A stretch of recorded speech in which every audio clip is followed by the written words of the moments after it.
বাংলাদেশের এতগুলো রাজনৈতিক দল থাকতে জনতার দলের প্রয়োজনীয়তা কি? তরুণরা জনতার দলে কেন আসবে? আসসালামু আলাইকুম, ধন্যবাদ আপনাকে প্রশ্নটা করার জন্য। আপনি যে প্রশ্নটা করেছেন যে বাংলাদেশে এতগুলো রাজনৈতিক দল থাকতে জনতা দলের প্রয়োজনীয়তা কি এবং এটা কেন কেন মানুষ জনতার দল করবে।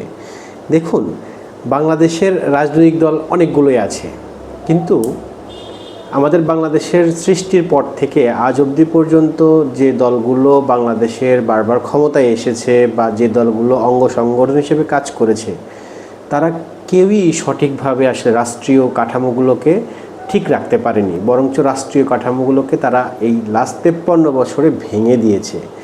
যার ফলেই কিন্তু 36শে জুলাই বা আমাদের রিসেন্ট যে 24-এর ছাত্র জনতার আন্দোলন বা গণ অভ্যুত্থান, এটা কিন্তু ঘটেছে।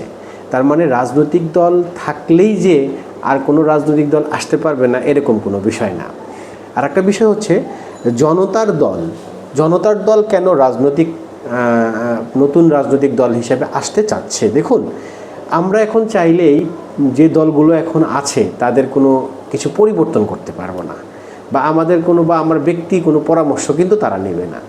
এই জন্য ভয়েসটাকে রাইজ করার জন্য আমরা জনতার দল একটি প্ল্যাটফর্ম তৈরি করার চেষ্টা করছি, নতুন রাজনৈতিক দল হিসেবে আসতে চাচ্ছি এবং ইতিমধ্যে আমাদের আত্মপ্রকাশ হয়েছে। আমাদের দলের সম্মানিত চেয়ারম্যান, মাননীয় chairman brigadier general Shamim Kamal অবসরপ্রাপ্ত এবং মেজর ডেইলিস খান এবং আজম খানের নেতৃত্বে এই দলটা কিন্তু তৈরি হচ্ছে। এখানে যে প্রশ্নটা আপনি বলেছেন যে প্রয়োজনীয়তা কি, সেটা আশা করি আপনি বুঝতে পেরেছেন। এবার আসি, কেন জনতার দল করবে মানুষ? এইটা হচ্ছে ইন্টারেস্টিং আপনার একটা প্রশ্ন, এবং এই প্রশ্নটার উত্তর আশা করি আপনি ভালোভাবে নেবেন। দেখুন, আমরা যে সমস্যায় জর্জরিত আমাদের আজকে দেশ, বিশেষ করে ব্যবসায়িক খাত বা আইটি সেক্টর বা আদার্স যত সেক্টর বাংলাদেশে আছে, গার্মেন্টস সেক্টর থেকে শুরু করে সব জায়গায়ই সমস্যা সৃষ্টি হয়ে আছে। কিন্তু আপনি জানেন, বাংলাদেশে একমাত্র যেগুলো সমস্যা মামলা করে বা যেগুলো সমস্যাকে খুব সহজে সমাধান করা যেতে পারে, সেইগুলো সমস্যার একটা বড় গুরুত্বপূর্ণ জায়গা হচ্ছে রাজনৈতিক দলগুলো। যদি রাজনৈতিক দলগুলো চায়, বাংলাদেশের অনেক সমস্যায় রাতারাতি পরিবর্তন করা সম্ভব। কিন্তু আমাদের দেশে সমস্যা হচ্ছে যে আমরা রাজনৈতিক দলই এই সমস্যাগুলোকে জিয়ে রাখি বা তৈরি করতে সহায়তা করি। আপনি দেখেন, বিগত সরকার বা বিগত বাংলাদেশ সৃষ্টির পর থেকে একটি রাজনৈতিক দলকেও আপনি পাবেন না যিনি শুধুমাত্র সমস্যা সমাধানের লক্ষ্যে কথা বলেছে। তারা একই সাথে সমস্যা সমাধানের লক্ষ্যেও কথা বলেছে, আবার সমস্যা সৃষ্টির জন্য কাজ করেছে। এই জন্য কিন্তু দেখেন, কোনো সমস্যার কি সমাধান হয়েছে এ পর্যন্ত? কোনো বিষয়ের উপরে বাংলাদেশে একতা প্রকাশ করেছে যে আমার জাতির জনক হবে কে, যুদ্ধের নেতৃত্ব কার হাতে, কোনো ইতিহাস কিন্তু সঠিকভাবে লেখা হলেও আমরা কিন্তু মানতে নারাজ। এর উদ্দেশ্য হলো যে জনতার মধ্যে বা জনতা রাজনৈতিক দলের মধ্যে ঐক্য নেই। এই জায়গাতে রাজনৈতিক দল হিসেবে জনতার দলের তিনটা মুখ্য উদ্দেশ্য নিয়ে এখানে আসছে, যে আমরা শুধুমাত্র রাজনীতি বা দল ক্ষমতায় বা পাওয়ারে যাওয়ার জন্য রাজনীতি করছি না, আমরা পরবর্তী প্রজন্মর জন্য রাজনীতি করছি। আর আমরা বাংলাদেশে যে বিদ্যমান সমস্যাগুলো আছে সেই সমস্যাগুলো উত্তোলন করার জন্য বেশ কিছু কর্মসূচি আমরা হাতে নিয়েছি। তার মধ্যে আমাদের মিলিটারি ট্রেনিংয়ের প্রয়োজনীয়তা কী, এই বিষয়ে আমাদের গত সপ্তাহে সেমিনার হয়েছে। বাংলাদেশে মিলিটারি ট্রেনিং করলে কি হবে, কি হতে পারে, তা নিয়ে বিস্তারিত আলোচনা আমাদের ইউটিউব চ্যানেলে বা বিভিন্ন সামাজিক মাধ্যমে আপনি পাবেন।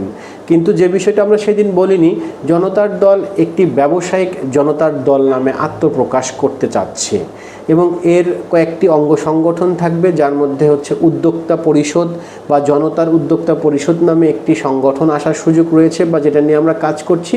তাহলে এটা দিয়েই মূলত জনতার দল কিছু কাজ করবে। যেরকম ধরেন, আমাদের বাংলাদেশে ব্যবসায়ীদের সমস্যা কী, আমরা প্রত্যেকটা রাজনৈতিক দলই কিন্তু ব্যবসায়ীর ছত্রছায়ায় থাকি বা ব্যবসায়ীদেরকে সহযোগিতা হিসেবে ব্যবহার করি, কিন্তু ওই ব্যবসায়ী যখন বিপদে পড়ে তখন কিন্তু আর রাজনৈতিক দল তার পক্ষে কথা বলে না। আমরাও বলছি যে আমরা কোনো ব্যবসায়িক দলের পক্ষে কথা বলবো, এরকম বিষয় না। আমরা বলছি প্রত্যেকটা ব্যবসায়ী সেক্টরটাকে, সব ধরনের ব্যবসায়িক সেক্টরটাকে আমাদের একটি প্ল্যাটফর্মে আনতে হবে এবং তাদের সমস্যাগুলো আমাদের শুনতে হবে এবং এটা রাজনৈতিক দলের সাথে আলোচনা করে এই সমস্যাগুলোর সমাধান দ্রুত আনতে হবে। পাশাপাশি সরকারকে বা রাষ্ট্রকে এটার বিষয়ে প্রেশারাইজ করতে হবে যে ব্যবসায়িকদের স্বার্থে এই জিনিসটা আপনাকে করতে হবে। এটা ব্যবসায়িক জনতার দলের যে ব্যবসায়িক দল বা অঙ্গ সংগঠন তৈরি হচ্ছে সে এটা করতে সক্ষম। ইতিমধ্যে আমরা প্রায় 100 ব্যবসায়ীর সাথে কথা বলেছি এবং যারা আমাদেরকে নীতিগত সিদ্ধান্ত দিয়েছে যে এই ধরনের প্রকল্প হলে তারা বা প্রজেক্ট হলে তারা এখানে সহমত পোষণ করবে যে ব্যবসায়িকদের যেন বাঁচানো হয়। এবং তারই পাশাপাশি বাংলাদেশে অপার সম্ভাবনাময় একটা জায়গা আছে। আপনি বিশ্বাসও করতে পারবেন না, পৃথিবীর কোনো সরকার বা বাংলাদেশের কোনো দিন সরকার কোনো এই দেশের সকল প্রকার মানুষকে চাকরিজীবী করতে পারবে না বা চাকরি দিতে পারবে না, কিন্তু সরকার সহযোগী হতে হবে। কিন্তু সমস্যা হলো আমরা সরকার যেমন আমাদেরকে সহযোগিতার আশ্বাস দিয়েও কাজ করে না, আমরাও আবার সহযোগিতার জন্য তেমনভাবে এগিয়ে যাই না।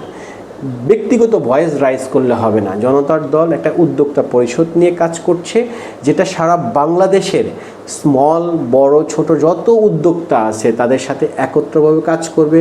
তাদের প্রশিক্ষণ দেওয়া, তাদের অর্থনৈতিক সমৃদ্ধি কিভাবে হয়, তাদের অর্থ কিভাবে যোগান দেওয়া যায়, তাদের সমস্যাগুলো কিভাবে সমাধান করা যায়।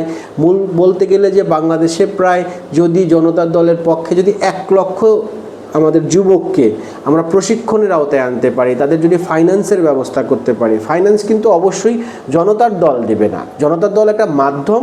তারা হয়তো ব্যবসায়িক সেক্টরের সাথে এই বিষয় নিয়ে আলোচনা করবে, অথবা বাংলাদেশের কিন্তু এই ধরনের ফান্ড রয়েছে, আপনি জানেন আইডিয়া প্রজেক্ট রয়েছে, সরকারি বিভিন্ন ফান্ড রয়েছে, এই ফান্ডগুলো যেন মানে সুন্দরভাবে দেওয়া যায়। এখানে জনতার দল কোনোভাবেই এই টাকার অংশ বা টাকা নেবে না।